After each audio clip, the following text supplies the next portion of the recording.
je kent nu dus man, maar welke is het nogal waard? Dat je communiceert op een platform dat is gebouwd voor de communicatie ambigu te maken en te vernauwen. Nu beseffen we dat zoekmachines niet zijn gecreëerd zodat we er zoeken en uzelf informeren. De gebruikers zoeken niet achter gegevens, het is de zoekmachine die achter gebruikers zoekt en alles komt te weet. Je gehele leven is gereduceerd tot een listje bieder laten digitale broodkrummels vallen. Ik Hans en Grietje, iedere stap dat je gezet heb geslaan als een kopietje in een database. Topen met je favoriete liedjes, niet is nog privé.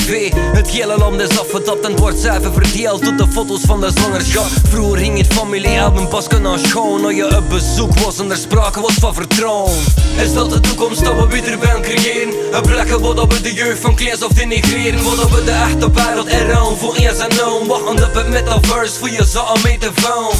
Is dat de toekomst dat we weer willen creëren? Een plek waar we de jeugd van kleins of denigreren, waar we de echte wereld inruilen voor eens en nou. Wachten op het metaverse voor je zaal mee te vouwen. In this game of who's who,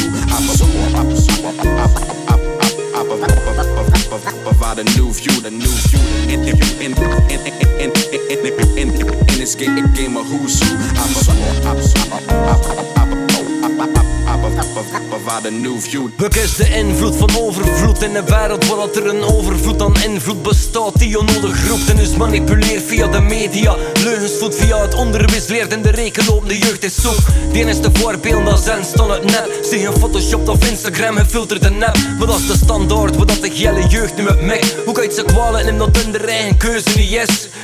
Ze is oplooibaar, lekker toestel die er dagelijks voorziet van de dopamine die toesnelt via psychologische trucken, zodat ze ons meer gebruiken en misbruiken totdat levens op de proef stelt. Je gaat niks vinden in een wereld die je leeg maakt, omdat je een systeem wordt opgevoed die kapt met één draf. We zitten in een race en depressie is de weerslag van de competitiedrift die het individu verdeelt laat.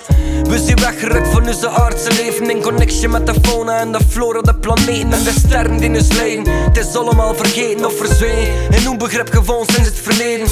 Maar we zijn nog steeds aan het zesde wezen, niet veranderd dus de plek in de universele kern. Dus gelijk welke gevangenis dat we zijn aan het creëren, naar het Kairos juist te zitten hoe we wel reharmoniseren.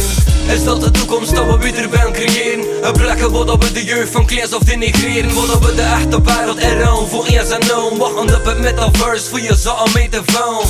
Is dat de toekomst dat we weer willen creëren? Een plek waar we de jeugd van kleins of denigreren, waar we de echte wereld inruilen voor eens en nou. Wachten op het metaverse voor je zaal mee te vouwen. In this game of who's who, provide a new view, the new view, the new view. In this game of who's who, provide the new view, the new view, the new view, the new view.